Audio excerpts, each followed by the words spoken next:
Hi, I'm Andy Whitmore. Hi, I'm Jonathan Formanak. We are at the Faubus House, designed by Ife Jones. And you're listening to U.S. Modernist Radio. Mama don't allow no architecture around here. Mama don't allow no architecture around here. Oh, I don't care what Mama don't allow, gonna draw mine modern anyhow. Mama don't allow no architecture around here. Welcome to U.S. Modernist Radio, where we talk and laugh with people who enjoy, own, create, dream about, preserve, love, and hate modernist architecture, the most exciting and controversial buildings in the world.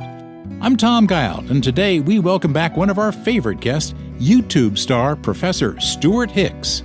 Later on, Brian Horowitz revives the joy and nostalgia of that mid-century pastime that our parents told us was going to rot our mid-century minds, pinball. We'll also visit with author Hillary Carlip. She's got a new pop-up book sharing the wonderful world of Willis Wonderland.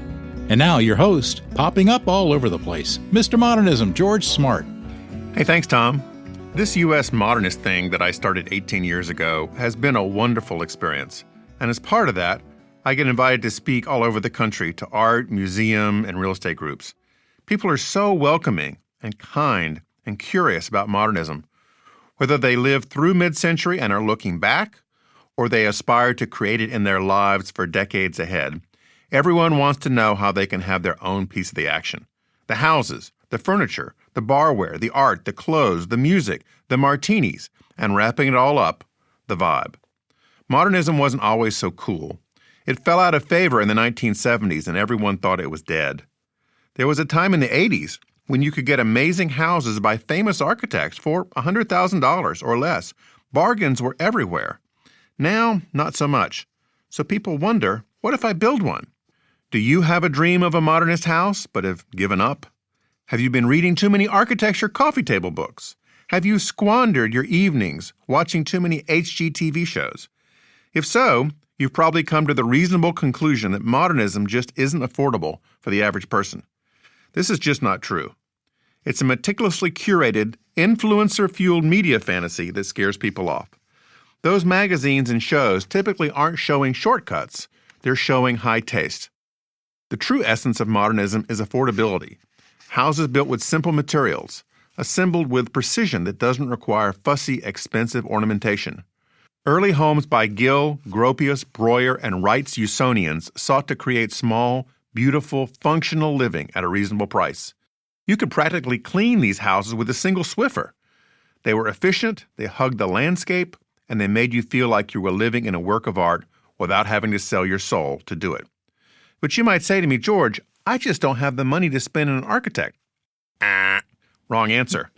You can't afford not to hire an architect, and here's why.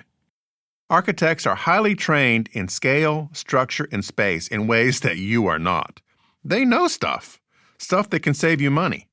I live in a 2,400 square foot house built in 2010. When people come over, I ask them how many square feet they think it is, and typical guesses are between 3,000 and 3,200 because the house feels that large. That's around 700 square feet of benefit we didn't have to pay for. At today's construction cost of $200 to $300 a square foot, which is conservative, that's between $140,000 and $210,000 of savings. Serious money.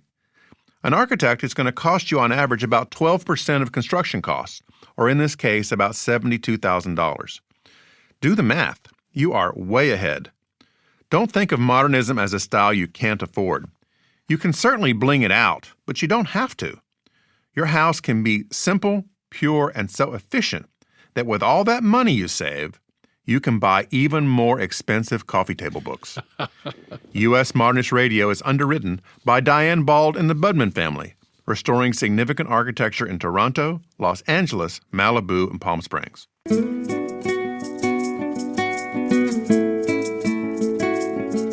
Architects complain constantly that the public doesn't understand or appreciate what they do. But there's one man, one mission, double the action, triple the excitement. Excitement, making architecture understandable for the public. Returning guest Stewart Hicks is Associate Dean at the University of Illinois Chicago's School of Architecture. with a master's from Princeton. Go Tigers! Stewart's YouTube channel, Architecture with Stewart, breaks down architectural concepts into wonderfully understandable ideas. He's been recognized through the Architectural Record Design Vanguard Award, the Chicago Architecture Biennial, Design Miami, the V&A Museum in London, and Tate Modern. With over 600,000 subscribers, Architecture with Stewart shares 3D animations, drawings, and good storytelling to explain building design, construction, and city planning. And no one rocks a mustache today like the pride of the cello section at Huron High in Ann Arbor, Michigan. Welcome, Stewart. Wow, that was incredible.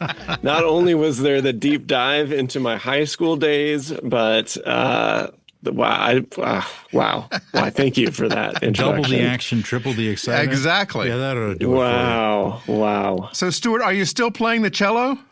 It was a bass. It was a bass. It was bass, yeah. And I recently did purchase an electric bass to try and pick it back up because the upright bass is not one that I keep in my small Chicago apartment. But the electric one fits a little bit better.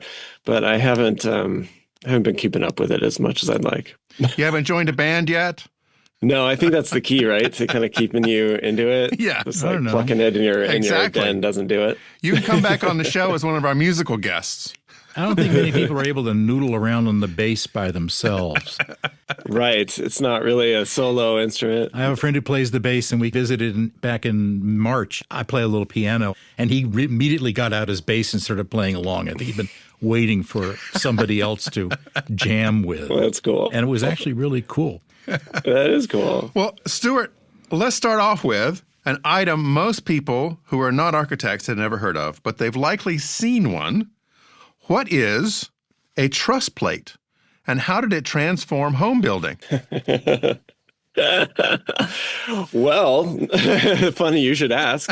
Yeah, a truss plate is a piece of metal, usually galvanized metal, that is stamped into some multiple of little spikes that act as nails that hold wood pieces together at various angles. So instead of one or two or three nails, you're able to attach wood members end to end or end to side and hold them securely together and with minimal work. Those little silver squares you see at construction sites up in the rafters. You're right. I have seen those, That's and right. now I know what to call them and sound knowledge-able. Yes. Thanks, At Stuart. cocktail parties, you're going to rock, Tom.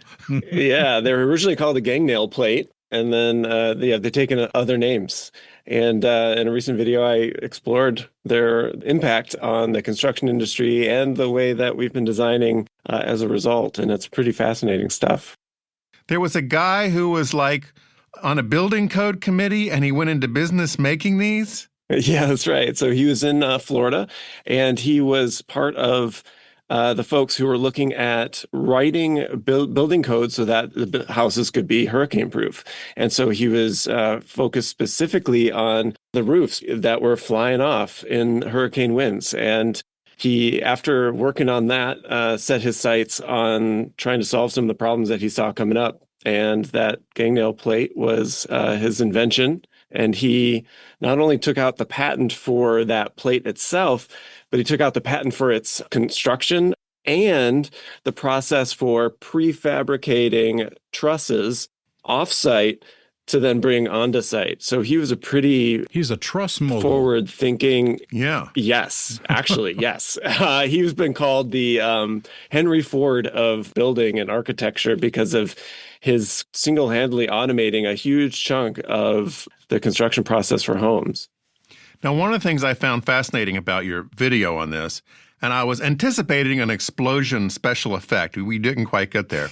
But it was your animation of the house under high wind. Now, I think of when a tornado comes, that it just somehow catches the roof and blows it off. But it's actually a more complicated principle. What is that one? How does it blow the roof off? Yeah, with a great party. Yeah, it basically gets sucked off. So It it works like explodes an from the airplane inside, wing. right? It pushes it Yeah, out. that's part of it. Yeah, so air getting inside and pushing it up, but then also because of the way the air flows off over a pitched roof, it creates a suction side on the side that's opposite of the wind and starts to pull it right off. So it's not just pushing it off. There's a whole host of complicated forces that are at play there. Oh, that's the same principle that lets airplanes fly. Exactly. Sort of. The That's Bernoulli right. principle, as I think Stewart That's pointed what I out. was That's gonna right. say. Right. It works. It works for buildings too, apparently. Now, did the truss plate really make houses hurricane proof? It seemed like that's not a lot to make it work. No, Yeah. no, it's kind of two separate things. So he was working on the committee, and then he invented this truss plate. It wasn't Okay. the direct invention that made them hurricane proof. Okay. Now, these days, what does make a house more hurricane proof? Because that's on a lot of people's minds with climate change. I think it has a lot to do with strapping and holding down the roof in ways other than just a few nails or things like that. So it's about an extra set of connections and also reinforced doors so that they can't get pushed in, and that problem of the differential pressure of the inside and outside operating through seams or gaps that are made through pushing in doors and windows. Now, your biggest video, I think, to date was about linear cities. You talked about the line, which is called NEOM in Saudi Arabia. That project has been underway, I think, for about 10 years or so and is under construction. And this is a city in a long line. A long line, like 120 kilometers long. But one main street. Well, not just a street, but a whole series of transportation systems. You can get on a little train and travel from one side of it to the other. This project has been downsized several times from its original intention because of cost and complexity. It's going to be spectacular in many ways, but I was just wondering, how's that working out? I mean, are they doing it? Is it going to be different? What do you think? Yeah, to be honest, I haven't been following it that closely since making that video, other than watching a few others which have checked in over time. And, a lot of the work that I've seen having done is preparing the land for the work. I haven't seen any that are actually, coming out of the ground yet. But yeah, you're right. It's become much more modest in scope and size in various stages. And a lot of the work that I've seen coming out of the design show it through lots of different points of view from different architects. What's happened is there are different zones that have been given to different teams because it's such a huge project. And each zone seems like it has its own real character based on the architect that's designing that zone, and they're all completely different. So it's hard to get, for me to at least, to get a handle on exactly what it will look like when a lot of the images are looking so different from one another. But yeah, it seems like things are pointing towards its continued construction. Is anybody thinking of doing this in the U.S.? Well, they're doing some sort of idealistic cities, right, Stewart? They're doing some big from-scratch cities. Tolosa is one, I think, and there's a couple of more that they're going to try to build a town for the future with these different concepts. But, you're talking billions or trillions of dollars. Yeah, for sure. I think there's always a few dream cities going on somewhere. Very few end up the way that they were originally intended. Now, we have one here in Chicago called Pullman that was a kind of dream city, but of the 1800s. That one happened to be, a company town, and a lot of them tend to be. But linear cities, too, have been a dream of American architects for a while, or urban planners, but none have quite come to fruition. But in that video that you're talking about, I explored some of those, like Eisenman's version of a linear city through New Jersey and things like that, which are always really fascinating. Did Saudi Arabia call you and invite you over? No. No? No. The video was maybe a little skeptical of the idea, so I'm not sure. I wasn't waiting for a call. Okay. Well, what are some of the issues with building a linear city that long? Oh my. Well, there's a lot. I think one is just traffic jams. Like I think one of the reasons that linear cities aren't real popular is because they are so limited in the way that they can grow, right? Like I think cities need to grow organically over time very often as things like the economy shift or the living patterns shift. And if it's so restricted to a single shape, that makes for a very difficult you almost have to predict the future or just not allow it to grow in the way that it needs to. It doesn't have the capacity to really adapt all that much. And, traffic jams being one of those problems. Another one would be wildlife being disrupted, and migration patterns and things like that. You're severing a large swath of land from another swath of land, disrupting ecosystems and things like that. I guess it's like a big fence in a way. Yeah, Yeah, right? exactly. Right? You'd have to have some sort of pass-throughs for the animals if you're going to accommodate those. Right. And hunting blinds. So, you That's can right. shoot them. Right. Let's get her done. Okay. That's right. Dinner's on the table. It's also not super convenient. Like if you think about like how you travel in your own neighborhood or where I live, I walk everywhere, but things are closer by because they're in two dimensions, Right. north, south, or east, west, or whatever. You can fit a lot more around you. But when everything's in a line, there's a much more limited amount of space to put things that you need on an everyday basis. So it makes, it seems like it's really efficient in certain ways, but it introduces a lot of inefficiencies through the strict geometry. Saudi Arabia is going to be hosting the World Expo in 2030, and they're trying to get everything ready for that big year. For the expo to have the line, there's a port complex that's being built, and a number of other sort of high-end resorts, particularly on the Red Sea, near that kind of vertex between Egypt, Saudi Arabia, Jordan, and Israel. That whole area is being highly developed. It's going to be pretty spectacular over there. Sounds like it.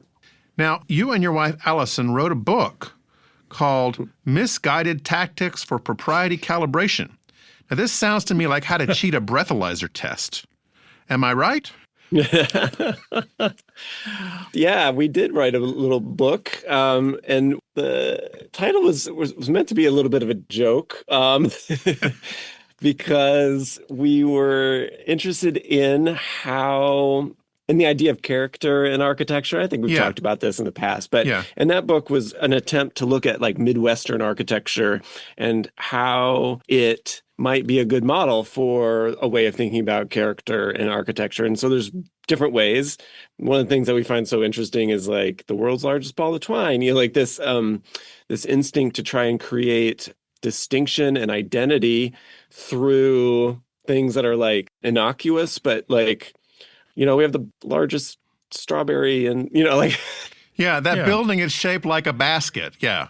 Right. Yeah. I think in High Point, North Carolina, there's a giant chair. Right. That kind of where thing, where they made furniture. Yeah, where they make a lot of chairs. Yeah. Yep.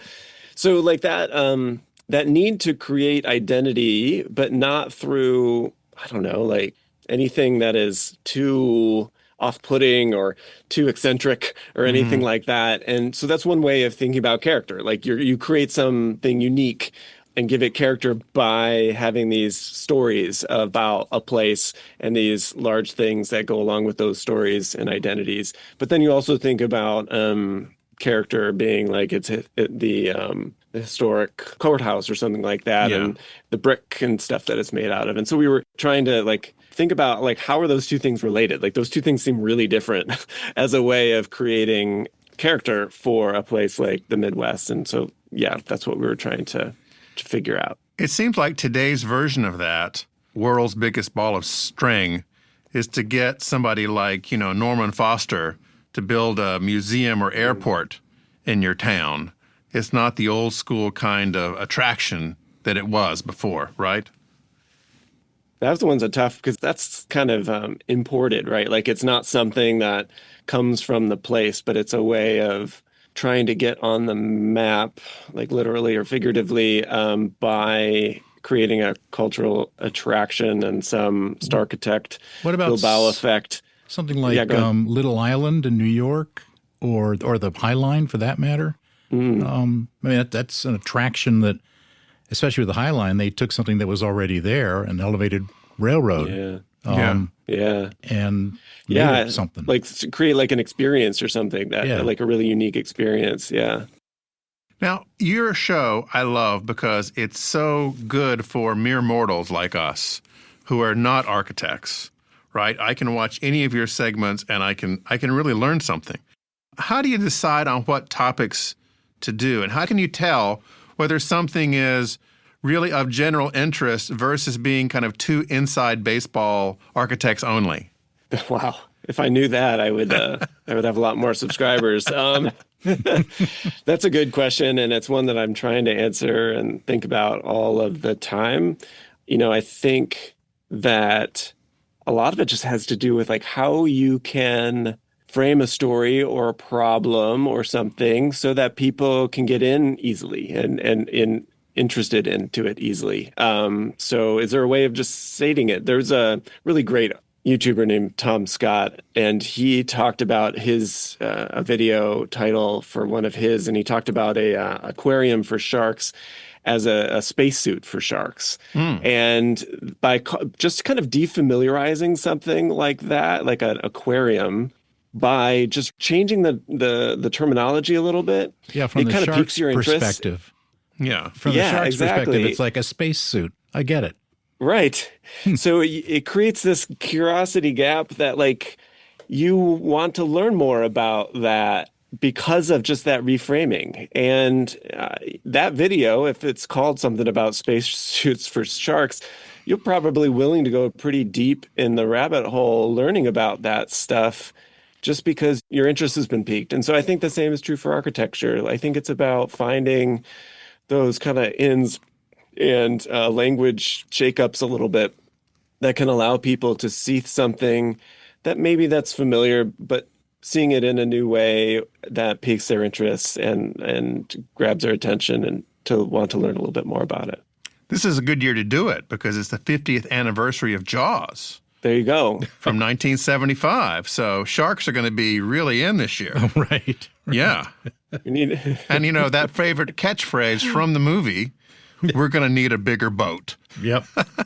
Or spacesuit. Yeah. Yes, for the shark. Have you ever done a segment on architects that are famous for something other than architecture, Stewart? No. You got some ideas? I have some suggestions, actually. Oh, yeah? So, number one, the world's most stupid architect, Peter Cook. Okay. Who cheated on Christie Brinkley. Oh. Wait, the other Peter Cook? Yeah, Peter Cook, the architect. From New York, not Archigram Peter Cook. No. I don't think he was married to Christie Brinkley. Right, okay. No, this is the one out on Long Island who I think had a deal with his nanny or something, And then, of course, there's Rex Heuermann, the Go-Go Beach Killer, another architect in the news. Recently been in the news, yeah. I bring this up because it seems like architects get the most publicity, right, when there's something like that going on versus connecting with the public about architecture. That's true. So maybe that could be a way to segue into something. Infamous architects. The spacesuit entree into your topic matter.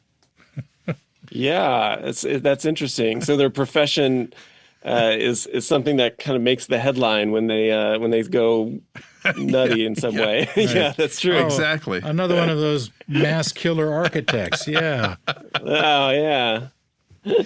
Now, what segments are you working on for the rest of 2025?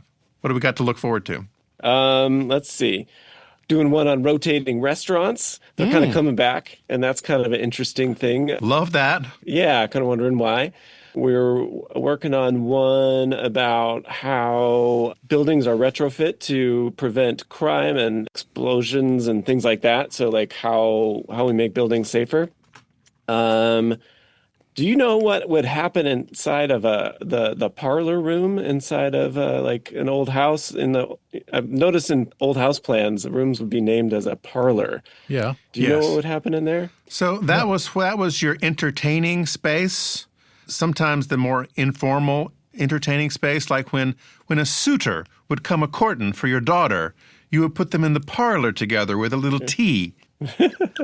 Yeah, so we're looking at one that's talk about how life was different in different eras of floor plans with different room names and things like that. I also heard that the parlor was a space for all of your nicest versions of things.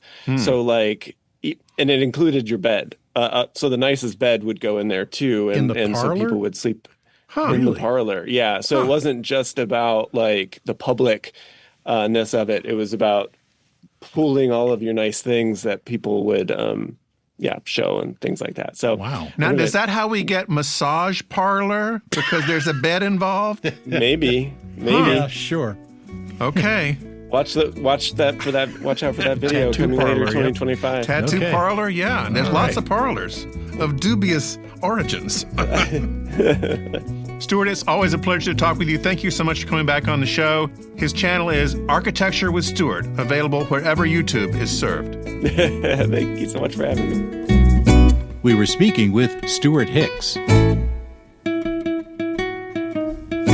If you are of a certain age, and we won't say exactly what age that is, you remember the pinball machine was a major part of life growing up. And our guest today is Brian Horowitz of Creative Arcades. Hi, Brian. Hey, how are you? I'm doing great. Thanks for coming on. I appreciate it very much. It's an exciting opportunity. So let's try to go back in time. As far as you know, what are the origins of pinball? Pinball actually started in the old barn type environment. So they created pins. They created a pin system, but more it was on a gambling device. It was a way that they would move the machine with rockers instead of flippers. And that's how they made the ball have movements. And there were little pockets that you would win money off of.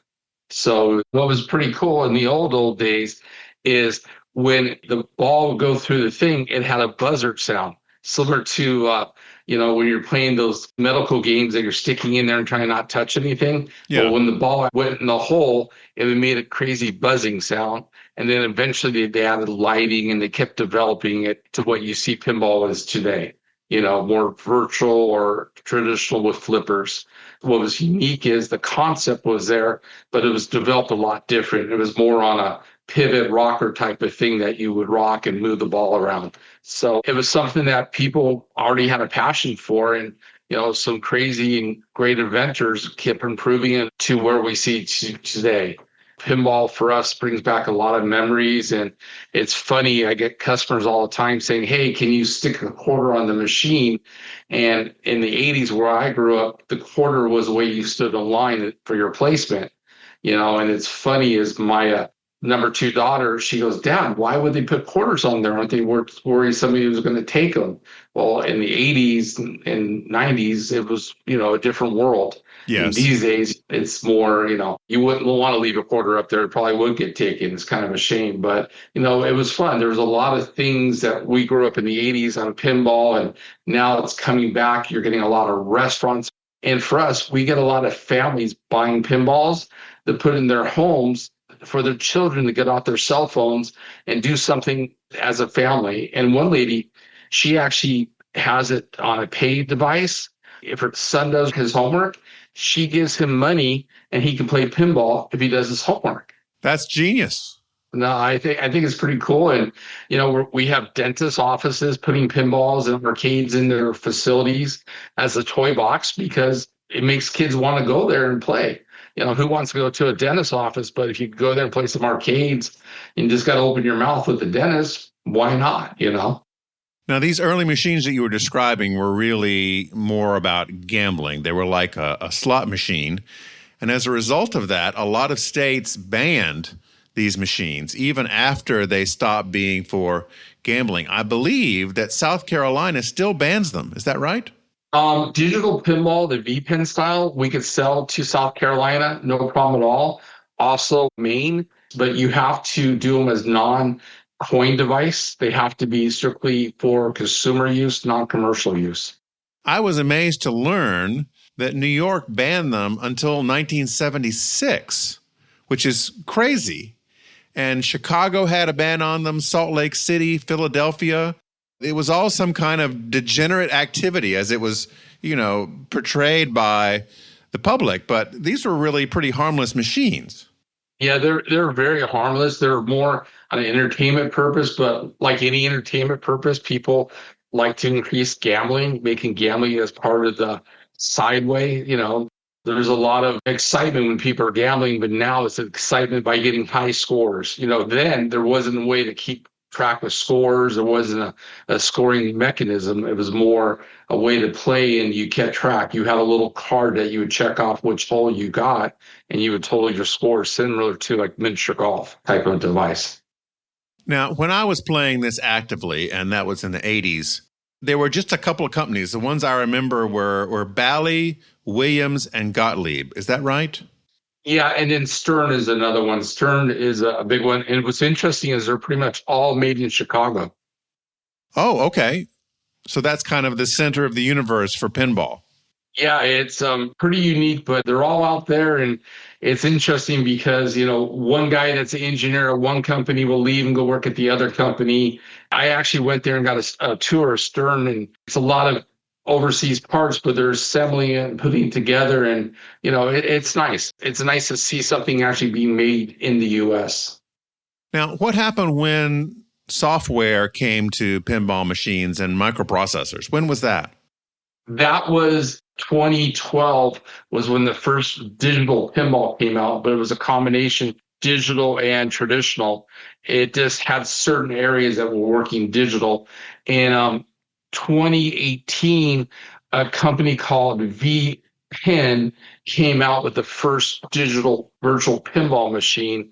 They actually went on Shark Tank and didn't get a deal, but it was a very expensive unit. It was about $15,000, and it was made overseas. And the problem was it had a couple games, and it didn't have the excitement as the virtual pinballs do now, and didn't have the realistic part as a VPin. I remember there was one movie in about 1973, I think, that really blew up the pinball world and everybody wanted to play. Do you know which movie I'm talking about? No, I don't. Which one was it? Tommy. Oh, yeah. Big time. Big time. About a pinball star. Yeah. I didn't even think about that one. And The Who had the great soundtrack, of course, and it was a movie, and all the kids wanted to go see Tommy. Oh, yeah. Yep, and there's a Tommy pinball machine out there, and Who has one? You got Kiss is probably the most popular pinball machine out there, that and Indiana Jones. Oh, really? Those are the top two? Those are the top two. You have Addams Family is pretty popular, Jaws. But, Indiana Jones, it has some amazing side effects. It has upper flippers. A lot of pinballs don't have upper flippers. Kiss because of the music. Rolling Stones is a good one. I personally like Rolling Stones. I like the music that plays behind it. Beatles is too traditional. It doesn't have a lot of excitement. A lot of these artists actually have an input into the machines. Gene Simmons claims, and I believe it, that he helped design his pinball machine, the Kiss pinball machine. Now, tell me about your pinball machine. It's called the Virtual Pinball 1080? Yeah, so it's a virtual pinball. We have ones that are force feedback. That means when you hit the bumpers, you feel the bang in your machine. You could tilt it because it has a gyro. The flippers, when you hit the flippers, you feel the hitting the balls. That's kind of our flagship model. It's the TR2 VPin with 327 games. And then we also have combo pinballs that are really unique. You have about 1,000 pinball games, and then you have about 6,000 classic arcades. So it actually has joysticks and the buttons and the trackball on top, and then you have the VPin flippers on the sides. So you could play both. You get the best of both worlds. So on this pinball machine, you could be playing Galaga on the big 43-inch screen or on the 32-inch screen up top, and then you could be playing Jaws pinball. What I like about VPin is it looks real. The sound effects are awesome, but what's cool is it's more accurate. Regular pinball machines break. They're very hard to fix. A VPin is technology, so it's super easy to fix and take care of. And the sound effects, the subwoofer and the bass on the virtual pinballs are incredible. They're off the hook. One of the little possessions I happen to have is a pinball. Oh, there you go. That I found one day in a bar just sitting over in the corner. I don't know how it escaped the pinball machine it was in. Maybe someone smashed it up. But I have this right on my desk because I remember spending lots of fun hours playing these machines. Yep, that is awesome. You know, what's interesting is there was a company out of Phoenix that tried making a pinball machine, and they used the plungers, and they have magnetic plungers. So if you roll the ball over, the magnetic part would catch it, and then the electricity, the power, would demagnetize it to release it. It was a really good system, but the problem is eventually the magnetic wore out. It lost its because of the electricity feeding in it. But it was a really neat concept. We looked up where you can go to play pinball on both digital machines and the old analog machines. The largest place is the Pinball Hall of Fame in Las Vegas, which is cited as having the world's largest collection, about 700 machines in about 25,000 square feet, anything from the 50s to the 90s and some modern machines. There is the Next Level Pinball Museum in Hillsboro, Oregon, which has about 200 machines. And then there are other large ones in Georgia and Brookfield, Illinois. Any other locations that come to mind? Yeah, St. Paul, Minnesota, there's a street that has about 9 restaurants, and each restaurant has between 30 to 80 pinball machines in their basement. And they're all old school pinball. We do have our virtual in a couple of them, but it's pretty unique. Pretty much every quarter they have a contest who gets high scores on the different machines. And you know, on YouTube you'll see a bunch of videos of these people competing, but it's nice to see that pinball's brought back a whole neighborhood and really brought these restaurants back to permission. You know, there's a hamburger in Minnesota called Juicy Lucy. It's a stuffed cheeseburger, but it's stuffed. And all 7 of the restaurants all sell Juicy Lucy's. And it's kind of the thing, they're trying to get bragging rights on their burger and their pinballs. Who's going to have the next new pinball machine? Oh, that's really cool. In the 80s, to play pinball was usually a quarter. How much does it cost now in these restaurants? It's 75 cents to $1 in most restaurants. Okay.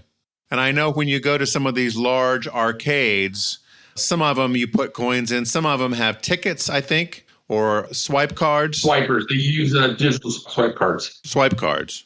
The problem with the swipe cards is people don't like it because it doesn't give them the feel of their pinball. It becomes a different world. They like putting the quarters in. Stern did a survey, you know, because they're one of the biggest manufacturers of traditional pinball machines. And the thing that they discovered was quarters still drive the sales. The other one does not. I can see that because, you know, it was really something to be scrounging around to try to find your quarters. Yeah, and people just like it because they're putting it in, they're hearing the click sound and just bring back good memories. That's all. Now, there was a period where pinball evolved, and all of a sudden you had this thing called the extra game or the extra ball. How did that change the field? It increased a lot because it gave them more playing time. Also, too, it created some more revenue because lots of times you get the option that you can play another round, but you got to put 50 cents in.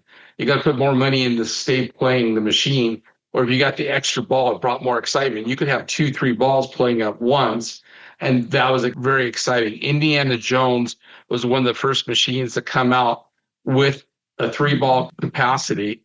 And then the other one was Addams Family. Addams Family also has 3 balls. So how does a 3-ball system work? I mean, I think we're all familiar with the 1-ball system where you shoot the ball up the chute and it goes around the top and it comes through some initial set of bumpers and flippers and then comes down eventually to your 2 flippers at the bottom. You're trying to hit it back up. But how does a 3-ball system work? So there's pockets that actually drive the ball from underneath on a conveyor and put it in these pockets or in the upper sections.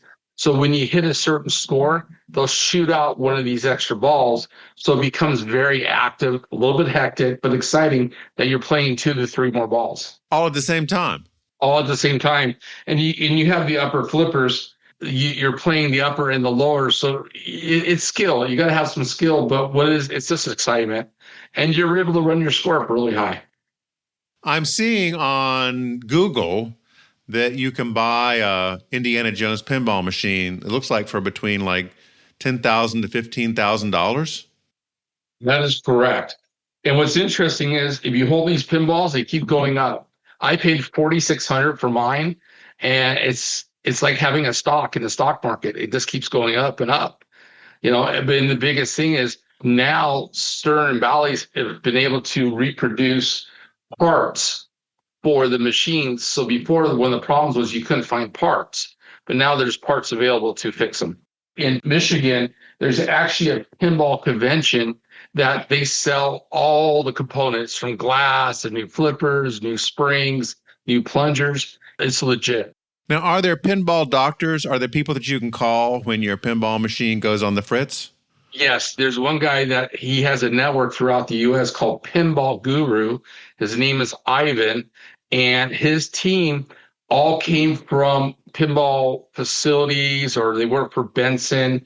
And a lot of these guys work for GameWorks when GameWorks was around.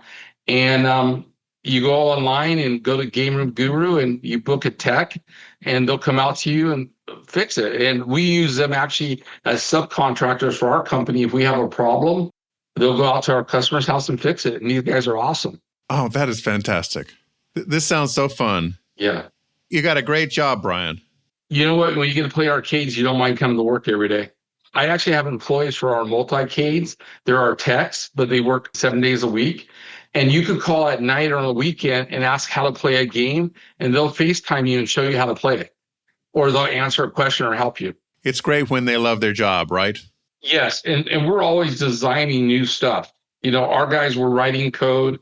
We're actually working with virtual goggles right now. So you can wear the goggles, and it's virtual. So Jaws is our first one we're working on. We actually partner with a company in Australia and a gentleman named Mike Mika. He's one of the high-end coders out there for arcades. And we're working on that. You wear the goggles and you actually are in the game. And it's pretty trippy. We're only on about 9 slides right now, but we'll have it done by the end of this year. I definitely want to play that game. Brian is the owner of Creative Arcades, and you can see the machines at creative-arcades.com. Thanks, Brian. You're welcome. I really enjoyed it. Very nice meeting you. I think what you're doing is pretty awesome. That was George talking with Brian Horowitz. Hillary Carlip is a wildly creative best-selling author, visual artist, and multimedia innovator. She's written 6 books, including Girl Power and the interactive novel Find Me, I'm Yours. Her artwork has been shown alongside Andy Warhol and Damien Hirst. Known for her humor, subversive style, and love of pop culture, her latest project, Willis Wonderland, the legendary house of atomic kitsch, is a playful pop-up book celebrating the unusual house of Hall of Fame songwriter Allee Willis. Allee recently passed, but you know her songs, Boogie Wonderland and Earth, Wind & Fire's September, just to name a few. George started by asking Hillary Carlip about her distant past. Hilary, before we start talking about architecture in this wonderful house, tell me what it was like to be on The Gong Show. The original Gong Show with Chuck Barris, who later on professed to be a CIA assassin. Right. And there was a movie, right? Yeah. Uh-huh. Exactly. But this was in the 70s. It was. And I was in my teens. And in fact, it was such a crazy experience. I wrote a memoir many years later, and the chapter about the Gong Show became the title of my memoir, which is Queen of the Oddballs. And that's how I felt that day. I was on several times, actually. So what was your act? I had written this comedy juggling song. And are you familiar? Do you remember Tom Lehrer at all? Oh, I love Tom Lehrer. Yes. Okay. I was going to college and I had written a comedy juggling song to audition for a musical comedy class he was teaching because I couldn't really sing. And it was like, look over here, look at the juggling, be distracted. And Tom Lehrer ended up loving it and helping me rewrite it. And so it was a song co-written by Tom Lehrer. Now, did you end up doing that act in Xanadu, the movie you were in? I juggled in Xanadu and did dancing. I didn't do my act. Okay. I mean, this is just such a fascinating history that you have. It's definitely on the edge of pop culture, for sure. And going way back, this was in your youth. You got in trouble for dressing up like Holly Golightly?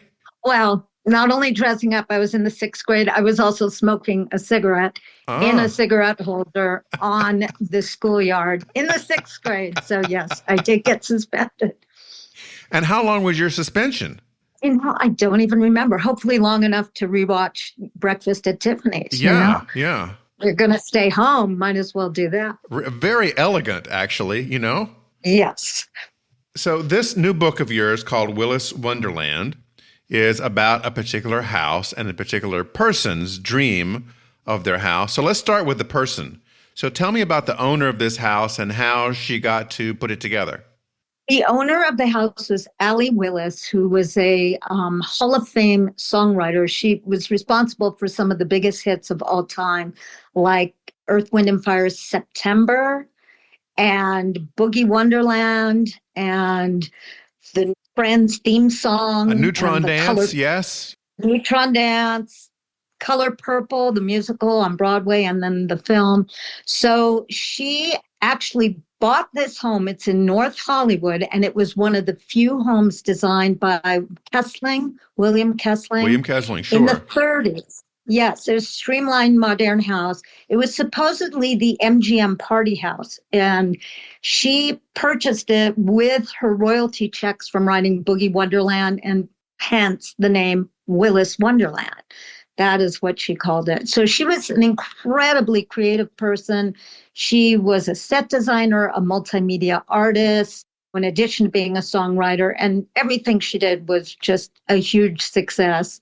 And she made this home, like, first of all, totally bright pink, bubblegum pink, and made it into this haven of creativity. So she also was really famous for her parties. It had this incredible backyard, and she would have these parties where there were A-list people and D-list people alike, which was exactly her style.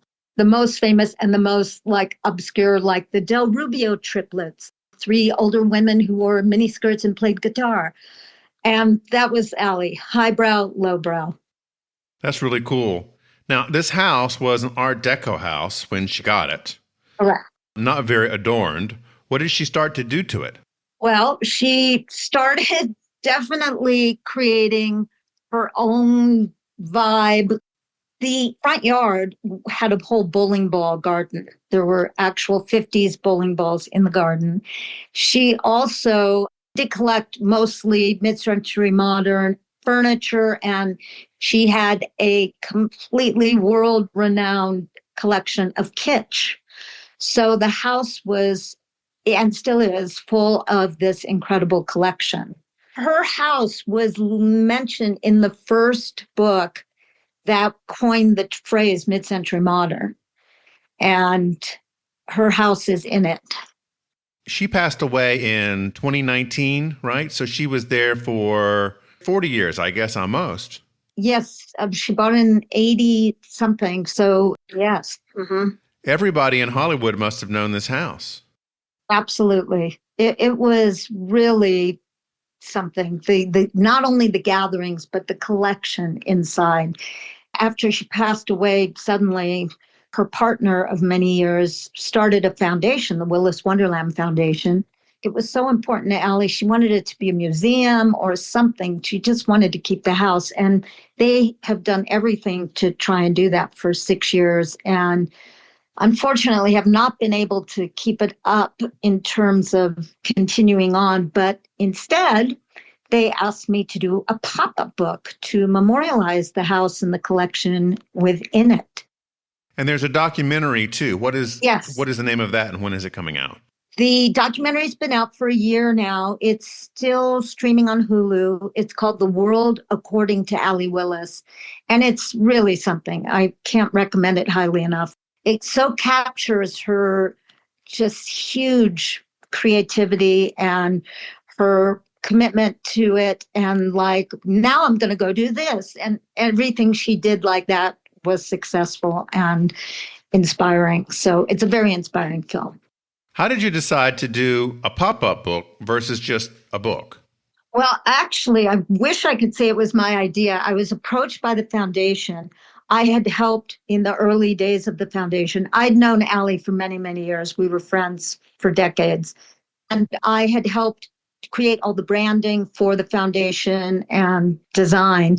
And Prudence, her partner, and Vince, who is the executive director of the foundation, approached me and said, "Do you think you could do a pop-up book?" And I was like, "Sure," like knowing nothing about them. But I was totally intrigued. And it made sense because the house is so full and so tactile and so not something, it's next level, the house is. And so you had to do something on steroids to really capture it. So I thought it was a brilliant idea. And I set out to find out everything I could about pop-ups. And now I can tell you everything you ever needed to know about them. Well, I thought I was familiar with pop-up books, but this is the largest pop-up book I've ever seen. Yeah. I mean, most of them are about an inch or so, and this like clocks in at maybe 2 or 3 inches of thickness. It's something like that. Yeah, it's pretty extreme. I just thought if I'm doing this, I'm going all the way. And so there's so many interactive things that happen in the book, things that pull out, that are revealed, that open up, that spin. It's really a testament to her creativity. I've always wanted to know, I mean, how do you print a pop-up book? How do you even produce one of these things? So you need a paper engineer. Who knew that was a thing? Yeah. So I interviewed about 10 or 12 and landed on working with one in Paris who is phenomenal. Mike Malkovich is his name. And it had to be illustrated. I mean, it could have been photographs, but it just felt like it would capture the vibe so much more just in these brilliant illustrations. So I worked with an illustrator who had done the branding with me early on, Neil McCullough in Ireland. And the three of us just worked and collaborated and created this beautiful thing. So the paper engineer basically designs the whole functionality, how something will fold, where it'll open. And he was incredibly collaborative. Like Allie had crazy clothes that we call kitsch couture. And so I was like, well, we have to feature that somehow. Can we, in her bedroom, like put a chest that opens and you take out paper dolls of her? And he was like, sure, why not? Like he just was very collaborative. And he came up with amazing ideas, as did Neil. And then there's manufacturers who actually manufacture pop-up books and print them. And all along the way, just everyone did such a beautiful job. I'm really proud of it. I mean, is this something that is 3D printed, or are people assembling the different elements of the paper? How does it actually come together into a book? I'm just curious. Honestly, I don't even know. It's not 3D printed. All I know is Mike, the paper engineer, provides like a prototype of everything, how everything's supposed to be, and then all the design files that we did. And actually, the really cool thing is the first thing the manufacturer sent to me is a complete white dummy copy of the whole book. Okay. So it's just to check the functionality and make sure the pull tabs work and the folds work and everything. And that's a pretty cool thing. And then once we signed off on that, then they applied the art to it. And I couldn't even tell you how they do it. It's magic, right? It is. Complete mystery and magic. It's the same magic that went into this house. Exactly. Right? Allie was so famous for all these songs that were just, embedded into popular culture. I can think of, the Friends theme, for instance. Right. Everybody knows that. Everybody. And how many people, like the minute September comes on, like even the horns, like just jump up and sing along, or played it at their wedding, or, it's become such a part of culture. That's a big song. Definitely. Now, is her estate trying to sell the house with all the furnishings intact, or are they going to sell off the furnishings like at an auction or something? The ideal thing would be for someone who wants to maintain the house. And, maybe use it as a studio where people can come record and keep the collection intact. That's the goal. But we'll see if there's that person, who would maintain it. It does have a pretty sweet recording studio in the house. Yes, with, as you see in one of the spreads in the pop-up book, with all her gold and platinum records, and you pull the tabs to reveal the titles of them all. That is so cool. The book is just wonderfully engineered. I mean, I don't think I've ever seen a book as elaborate. I mean, I'm used to children's pop-up books, I guess, which I had growing up and have seen lately, but these have intricate detail. Yeah, we really went for it. And now, by the way, I'm totally obsessed, and I am doing books for other people and other, not just architectural, but for museums and different collections and things like that. So I hope to start a new trend of very elaborate pop-up books. Hilary, this has been really wonderful to talk with you. Thank you so much for sharing this story about Allie and about the house. Well, thank you for having me, and thank you for doing what you're doing and keeping it all alive. Thanks for listening. U.S. Modernist Radio is underwritten by Diane Bald and the Budman family, restoring significant architecture in Palm Springs, Malibu, Los Angeles, and Toronto. Visit usmodernist.org's massive archives to listen to past shows, discover documentation of 25,000 significant modernist houses, and access 5 million pages of classic 20th century architecture magazines. U.S. Modernist Radio is produced by Soundtracks Recording Studios in Raleigh, North Carolina. Our theme song is performed by George Smart and Robinson Earl, with guest research by Bobby Morris. Got a guest to suggest for our show? Write her at bobby@usmodernist.org. U.S. Modernist Radio is a production of Modernist Archive Incorporated, a nonprofit educational archive for the documentation, preservation, and promotion of modernist residential design. I'm Tom Guile.